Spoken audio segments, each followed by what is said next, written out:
We want to welcome to the show Marielle Fricchione. Dr. Fricchione, oh, welcome back, welcome back. Thank you for joining us. Thank you. I know, another Friday. Can we talk about the bubonic plague? This is not a joke, right? This sounds like something out of what the medieval times, the Renaissance. Yeah. When was the Black Plague? Was that? I don't know. The 1400s. The 14th. Thank you. It was medieval. Okay, so You're welcome. So Yeah. thank you so. I appreciate it. Update us on this is actually a real thing. Update us on what you know about what happened and this condition. Yeah, so apparently this individual was camping in the Lake Tahoe area, South Lake Tahoe. So that's east of Sacramento in California in the Sierra Nevada mountains.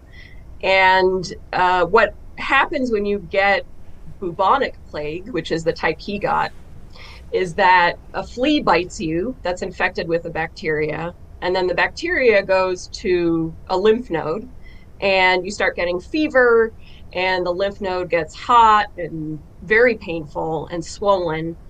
And when you're camping, you're around animals, right? And if you're in cabins, there could be animals in the corner, there could be animals that were there that were nesting.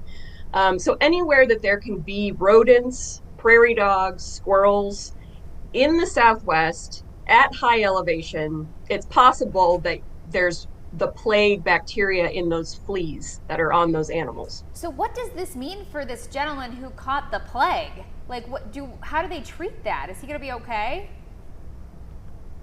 Yeah, so there's a lot of antibiotics you can use if you go in early enough. And so you spike a really high fever, you have flu-like symptoms, and doctors in that area know to ask, have you been camping recently, etc. And then they can test for this bacteria and they can treat you.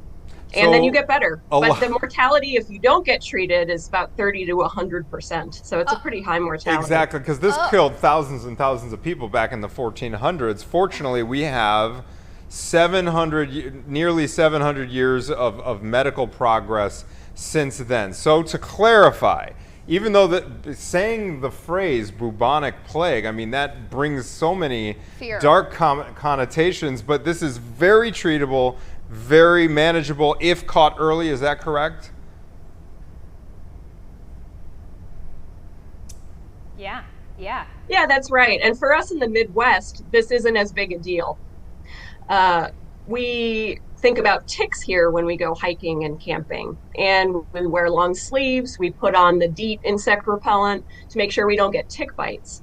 But for people in the Southwest, they have to think about these flea illnesses more. And so they're doing the same thing as we are, but protecting themselves from fleas and ticks. Wait a second. This is timely because I have to say, Doctor, I was at my daughter's cheerleading game last weekend in Northwest Indiana, and I've seen this as like a thing in Northwest Indiana right now. Flea bites. I'm pretty sure in the grass. I looked it up. Grass fleas, perhaps. I was sitting down and I have bites all over the back of my thighs, and they look like little red, bumps with like a halo around them. So to your point, we're more worried about ticks, but are the fleas here? If we get bit by fleas here in Chicagoland, is that perhaps going to be an issue? Could they carry disease as well? That's a great question. Yeah. So different ticks and fleas carry different bacteria depending on where they live. Okay. So the fleas in high elevation dry areas like the Southwest and Lake Tahoe, Utah, Arizona, Colorado, those places have this bacteria Yersinia pestis, which causes the plague. We here, the bacteria doesn't live in our climate. So the fleas here don't carry it. Okay. But they can carry some other bacteria like leptospirosis or some other bacteria. So doctors kind of get to know which bacteria likes which region of the country. And then we're suspicious for those things if you come in. So Ew. what preventative measures do folks need to take? If you do have a trip planned for out west, maybe the Southwest, maybe Yosemite Park. Yeah, you have to make sure that you're putting on insect repellent when you're hiking. You also have to make sure that the cabins don't have any areas where rodents can live. You're not leaving food out, so the rodents are attracted there. And you shouldn't be petting the animals or going near dead animals because they could have died from the same infection that this individual got. Oh. So you can only get it by touching the someone else who has a lymph node that's kind of exploded. Then you can get it from that person, but otherwise you can't get it person to person with the type that this individual got. So that's also something that's reassuring. If you get bit by a tick, for example, you wait until you have fever-like symptoms to go to the doctor typically, but with fleas, should we go to the doctor no matter what, or just wait again until you have those symptoms?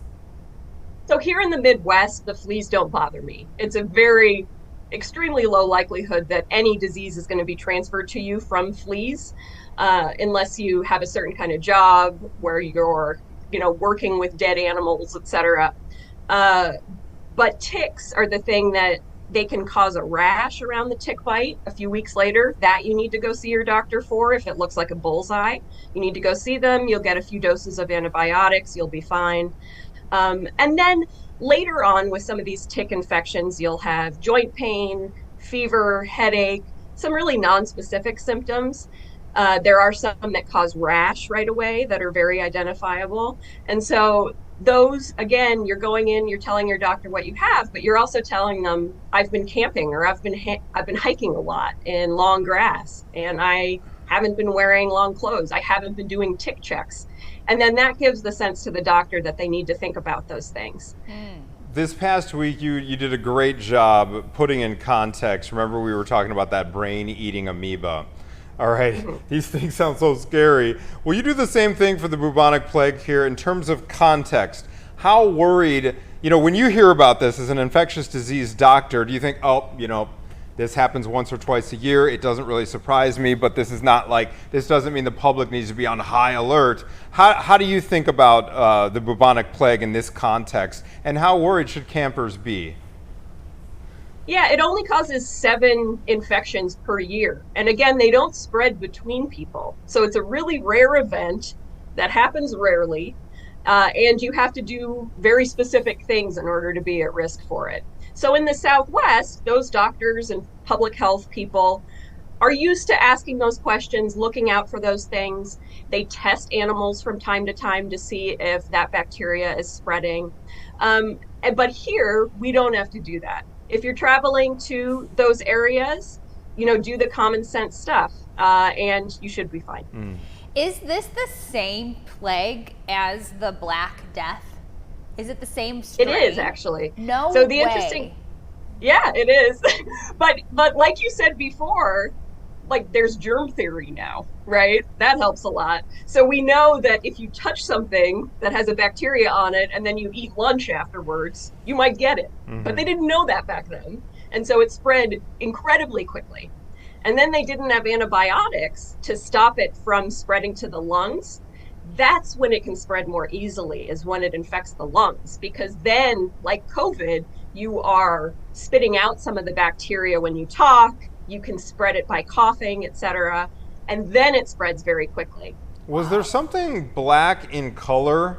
Is that why it was known as it, or was it that just the kind of popular moniker that it was dubbed?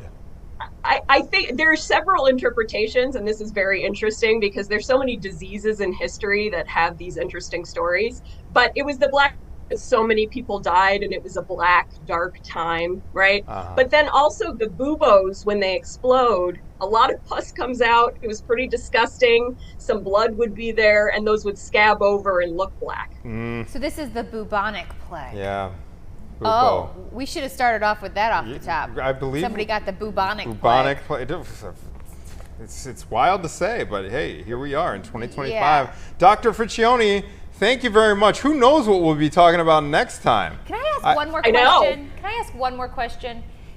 Yeah. Does the plague come and go? Because I mentioned how I saw signs when I was visiting Yosemite years ago, 10 years ago, about plague in squirrels.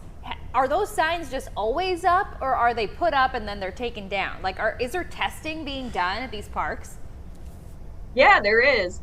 And actually, every once in a while, there'll be a die-off of squirrels or prairie dogs. Like a lot of them will die. Yeah. And then there's more of a risk that the flea will want to hop to another host. So a person, a dog, a cat. And so during those times, they put up more signs and they say you could be at higher risk of this. So veterinarians there pay attention to that stuff and they do test the animals. Whoa. All right. It's good to know that people Yeah. are monitoring this. If you have fever-like symptoms Yeah. and you've been in the wilderness, go to the doctor. Exactly. All Yeah. right, Dr. Fricchione, thank you so much, as always. Have a great weekend.